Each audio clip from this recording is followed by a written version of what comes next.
Hey guys, so today I got that weapons tier list that I was talking about, and no matter what I do, I've got a little alfalfa thing on my hair here, so just ignore that. So we have an unlocked tier. It's going to be a little bit of a different video.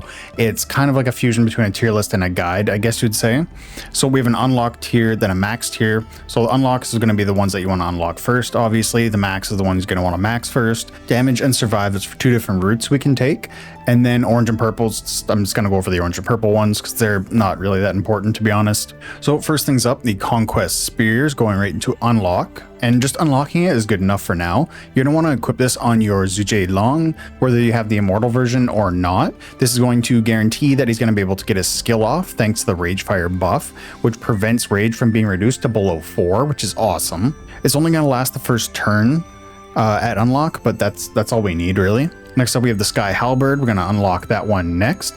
It's probably the most important weapon of them all, to be honest. This makes it so after the enemy takes action, you'll swap rage with the highest rage enemy when your rage drops below 2. So it's gonna keep you topped up. It's gonna make sure nobody's gonna be short on rage, or at least the people you have it equipped to, right? So it'll happen once per turn, 2 times per battle. Not crazy strong when you just unlock it, but just wait until you get it up there. And next one you're going to want to unlock is the 7-star light. This is going to give you a revive once per battle, while also healing you to 50% HP and giving you 2 rage when you get revived. So you could either put this on your main damage dealer to ensure you don't lose your main source of damage, or you could put it on ZJ Long to make sure you don't lose your main source of rage generation and healing. Next up, we're going to max the Sky Halberd, because this is going to give its abilities a crazy upgrade. You'll still swap rage with the highest rage enemy after the enemy takes action, but now you'll also swap HP percentage with the enemy hero that has the highest HP percentage if you're below 50%. And now each of these effects can happen once per turn, twice per battle. So if you're at 37% HP and your enemy's at 87%, you'll swap them.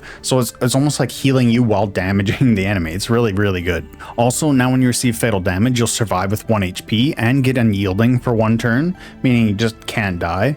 And then you'll also swap HP percentage with the highest HP enemy up to once per battle. So it's super insanely strong. It's the most important one for sure. You could stop at 13 stars instead of going to 15 star. It is an option if you feel like you don't need the unyielding and you'd rather start putting it into something else. And I'm saying 13 star instead of 12 star. 12 star is the second highest skill effect you get from it, but at 13 star is when you're going to be able to equip it to another person. Although I would probably just push it to 15. Unyielding's great, but if you're not even getting to that point, like if you're wailing out and you're not having to use unyielding because you're just too strong, you could start working on something else and come back to it later. And speaking of wailing out, remember, check out my affiliate code if you're spending in the game. There's going to be a link in the description below showing you how to use it. You'll get 10 to 30% back on your purchases, and you can use that bonus you get back to spend more in the game. Just my obligatory plug in every video.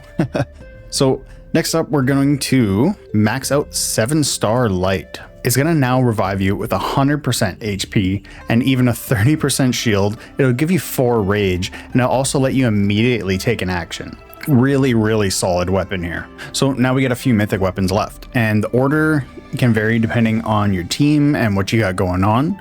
So if you're lacking damage, you can unlock the Twin Edge next for the increased damage plus the increased crit rate and some healing if your HP percent is lower than your enemies. If you have a higher HP percent than your enemy, then they'll take damage at 5% of their max HP, so even more damage. After unlocking Twin Edge, you can unlock Feather Fan for the increased healing and restoring 10% max HP at the end of each turn. That's everything I'm saying right now is for just unlock. It's not for the max levels yet. Only thing I did with the max levels was for this max column, because we're just unlocking them here, and here we're still just unlocking them. So yeah, 10% max HP healing at the end of each turn, extra regular healing, and that extra healing is going to give you even more shields with that 2-3 potential that gives you over shields. When you heal over 100%, it converts some of your, is it 50% of your healing into a shield, I think, which is why I think it's a better idea to grab that than the Royal Seal, which is what we're going to unlock next, because that gives you a shield right at the start of the battle. I think it's 30%. But this one gives you more healing, which is more shields throughout the whole battle. So now that they're all unlocked, you just go back and max them in the order you unlocked them. So since this is the damage one, we're going to do Twin Edge first, then Feather Fan, then Royal Seal. If you're looking for more survivability, then you would do Feather Fan, Royal Seal, and then Twin Edge. And then after you unlock them in that order, just go back and max them in that order.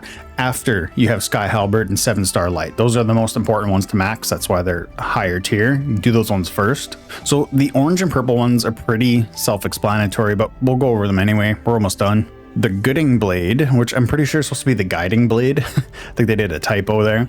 At max, it makes it so every third attack, it should be third. It's 3th in the description for some reason. It deals additional damage at 100% of your attack and increases your hit. Just put it on the damage dealer who does lots of attacks, so it'll activate more often. Your Peace Tome makes it so every 6th attack you take heals you for 180% of attack and increases dodge. So just throw that on Zhu Jielong, just keeps him alive a little bit longer. So he can keep healing you, thus converting into more shields, giving you rage, you know the deal by now. The Wood Bow increases the damage of the next attack by 20% when you land a crit. So you can just put it on somebody who crits lots, or an AoE damage dealer because they have more chances to crit because they're hitting more people. Either one of those is fine. The Rattan Armor increases damage reduction by 9% for a turn up to 4 stacks when you're hit with a crit. Just throw it on one of your support units. And I realized we never did max the Conquest Spear. And that's because I should have made a new... One sec, I'll make a new row. So as of right now, I'm putting it last, max it last. Right now, that might change. It's just going, so it keeps your rage from going below 4, right? And then after the first turn, it just drops off. Doesn't happen anymore at unlock. When you max it out, I forgot to write anything down for it, so I'm just gonna look at my phone. So when you max it out, it has a 20% chance to lose the effect after taking action for the first time in each turn. So it can last a lot longer. It could still drop off on the second turn, just like at the unlock though. But when you have Rage Fire, if your rage drops below 4, it'll restore it to 4 at the end of the turn.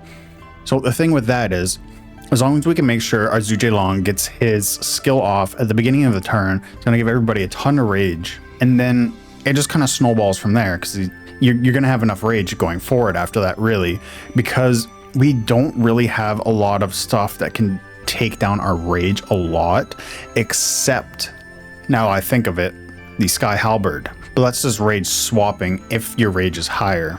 But your opponents are going to be using Zhu Jielong anyway.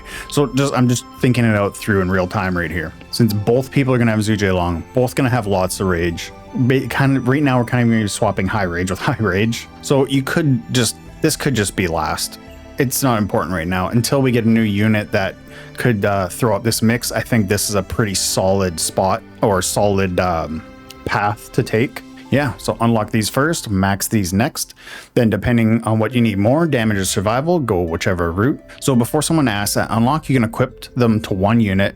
At 7-star, you can equip 2 units to them. And at 13-star, you can equip 3 units to them, which is wild because in the dev's other 2 games that this one's practically based on, right? The units are different. These are mostly the same. There are some differences though. So they've switched some things up. Some things are the same. Some things are completely different. The blueprints from these other games, and we could equip them to 5 units at 13-star. So this is only 3 units. That kind of sucks. So anyway, these skill effects will also apply to each unit. So like the 7-star seal, for example, saying it can revive once per battle. That's once per battle for each person that it has it equipped or is equipped to it, whatever way you want to word it. So if you have 2 people equipped to the 7-star light, each one of them gets revived once per battle. So that's 2 revives in total. If you have 3 people equipped, 3 revives total, 1 for each person. Even though it says once per battle, it's once per battle per person that is equipped to that item or that weapon. So hopefully that answers, should be every single question you can have about these. And even if you don't have any questions, leave a comment down below for the algorithm. And if you're not subscribed, make sure you subscribe because I'll be coming out with more guides for this game. And yeah, I'll catch you next time. See ya.